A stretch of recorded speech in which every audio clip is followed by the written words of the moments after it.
D'accord. Mais une classe peut avoir beaucoup d'objets, une infinité d'objets.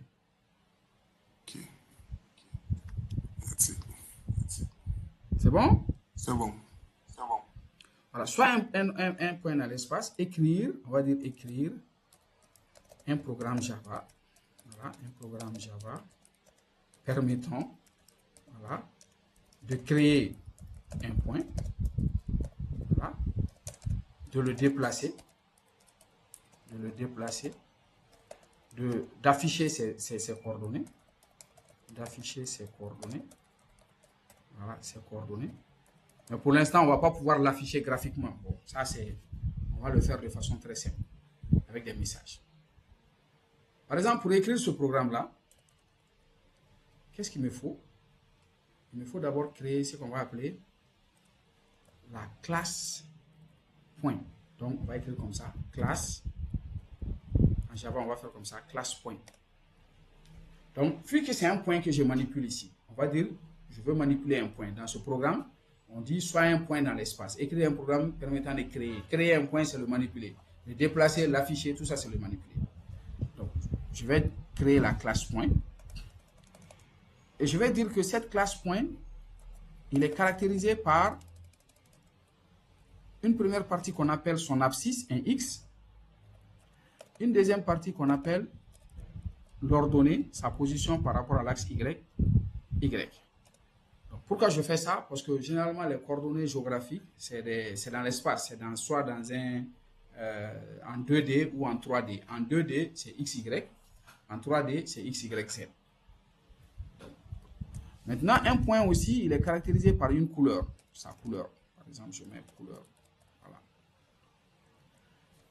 Maintenant, dans un langage orienté objet, il y a ce qu'on va appeler la notion de visibilité. On va le voir ici tout à l'heure. Ici,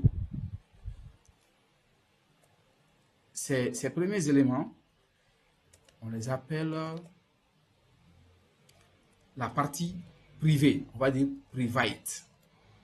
C'est la partie privée. C'est la partie que on ne peut pas toucher de l'extérieur. Ensuite, il y a une partie qu'on va appeler la partie publique. Voilà. C'est dans cette partie que nous allons mettre les actions. Par exemple, on a dit, pour créer un point, je vais appeler ça une fonction que je vais appeler void. Bon, ça c'est un peu du Java, du C aussi. Void initialize. Donc, c'est juste un exemple. On va rentrer dans le détail après. Void initialiser un point. Maintenant, pour initialiser ce point, je vais l'initialiser avec d'autres informations. Voilà. Ici, ces informations, je vais les mettre ici. Ensuite, ça c'est pour créer le point. Ensuite, on a dit, après avoir créé le point, il faut le déplacer. Donc, je vais créer une fonction aussi que je vais appeler déplacer un point. Donc, pour le déplacer, je vais le déplacer avec une certaine distance. Un déplacement par rapport à X, un déplacement par rapport à Y. Voilà, déplacement par rapport à X, déplacement par rapport à Y. Ensuite, une autre opération, on me dit de l'afficher. Je fais void afficher. Donc, c'est une fonction qu'on va appeler afficher. Donc, en réalité, ce que je viens d'écrire, si je veux le représenter graphiquement comme nous avons représenté notre classe, on va le faire comme ça. C'est comme si on aura une classe qui va s'appeler point, comme ça. Voilà, graphiquement. Comme ce qu'on a fait tout à l'heure. Voilà. Maintenant, dans ce point, nous avons une partie des informations qui sont là. Dans la partie donnée, voilà. Donc, c'est quoi? On a X, Y, et puis la couleur.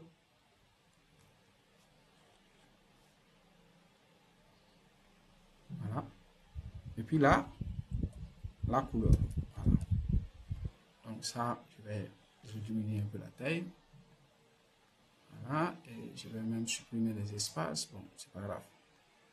OK. Donc, mon point, voici ce qui le caractérise. Un point est caractérisé par son X, on va appeler l'abscisse, son Y, on va appeler l'ordonnée, et sa couleur. Ensuite, les actions possibles sur ce point, parmi les actions qu'on a demandées, la première action, c'est quoi? C'est initialiser le point. Hein? On va dire créer, comme on dit, créer ou initialiser. Deuxième action, déplacer. Troisième action, afficher. Donc, en fait, c'est ce schéma-là que j'ai écrit sous forme de programme. Donc, c'est ce que nous allons apprendre dans ce cours. On verra tout ça en détail. On verra tout ça dans les détails. Donc, voici ma classe point. Et ça, c'est la représentation graphique. Ça, c'est l'écriture sous forme de programme Java. Maintenant, pour créer un objet de type point, ici, c'est quoi? Il suffit tout simplement de dire point, par exemple, on va dire,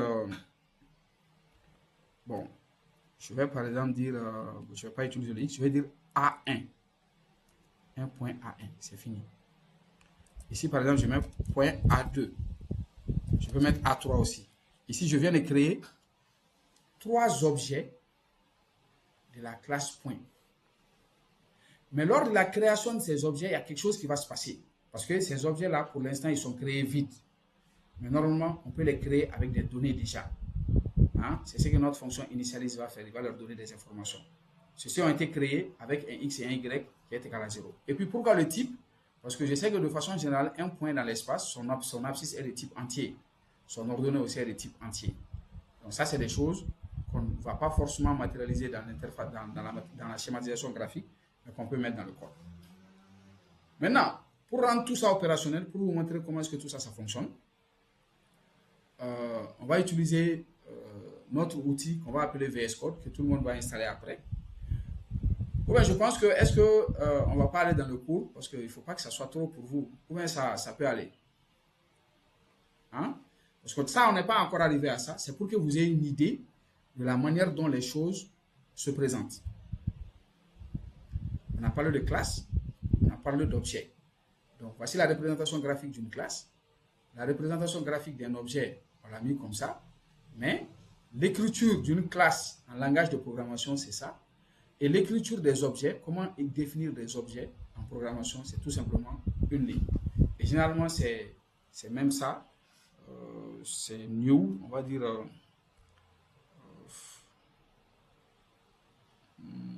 Bon, ça c'est bon. On va laisser ça. On ne va pas appeler le constructeur. C'est bon. Des questions? Des questions? Jusque-là, ça va. D'accord. Maintenant, nous allons essayer de traduire ça un peu en Java. Donc, on va anticiper un peu. On va aller vers le Java. Donc, je vais lancer le VS Code.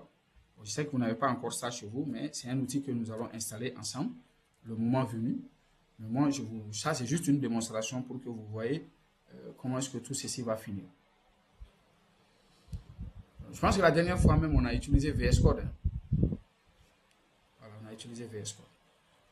Donc, je vais revenir sur VS Code cette fois-ci. Je vais partager mon écran VS Code.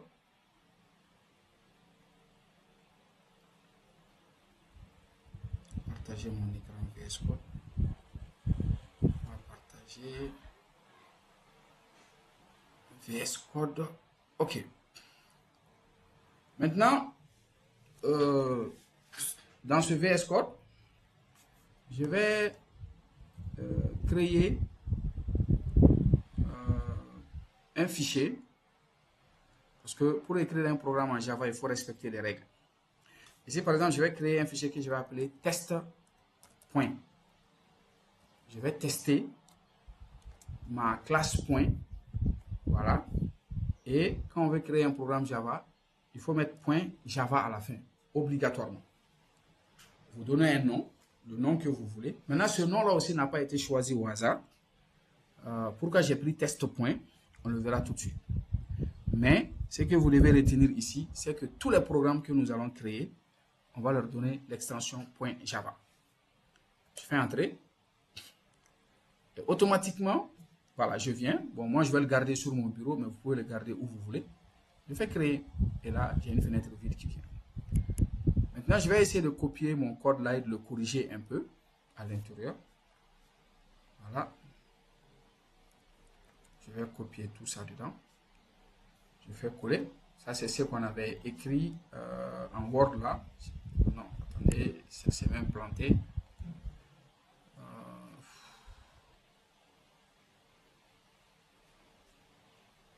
Ok, il faut que je fasse ça d'abord, sinon ça va pas marcher. Hein. Ok, donc je sélectionne. Bon, ça vous voyez pas ce que je fais, mais je viens tout de suite. Ça c'est pour ne pas taper. Oh, qu'est-ce qui se passe? Ah voilà, il est venu. Donc c'est ce que nous avons tapé de l'autre côté. On a écrit classe point. Voilà. Mais sauf que en Java, on n'a pas besoin de mettre le mot-clé private. Déjà, dès que si on ne met rien, ça veut dire que c'est privé. Mais sauf que ici, on va mettre un petit i. Voilà, le i là, il n'est pas en majuscule, c'est un int minuscule. Voilà, le i aussi ici, il est en minuscule.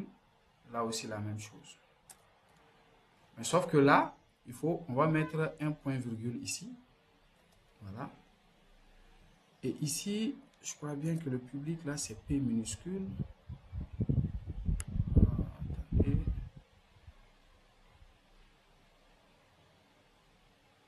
Ok. Ok. Maintenant, ce void, il est là. Celui-là, il est là. Celui-là, il est là. Maintenant, sauf que ici, c'est pas totalement fini. Voilà. Ici, on va, comment on appelle ça? On va définir le corps de la fonction initialise. Bon, juste, j'ai dit pour l'instant, ça, il faut juste regarder comment ça se passe. Maintenant, cette fonction initialise va faire quoi? Pour tous les points qu'on crée, il va mettre le A dans X, c'est-à-dire qu'il va initialiser l'abscisse avec le A qu'on lui a donné. Il va initialiser l'ordonnée avec le B qu'on lui a donné. Et il va initialiser la couleur avec le C qu'on lui a fourni en paramètre. Et voilà. C'est tout ce qu'il va faire. Et qu'est-ce que déplacer va faire? Déplacer va tout simplement décaler le X et le Y. On va tout simplement décaler le X de mon point. On va dire le X de mon point va prendre l'ancienne valeur du X et il va lui ajouter le pas de déplacement, le DX. C'est comme si on voulait déplacer un point. Donc, on va ajouter le pas de déplacement à la valeur X. Y, je fais Y plus DY. Ça, c'est tout simplement pour le déplacement. Maintenant, pour l'affichage, qu'est-ce qu'on va faire? Pour afficher le point, on va tout simplement afficher les informations. On va dire, en Java, pour afficher, on va faire quand même système. Il y a une fonction qui affiche système.out.println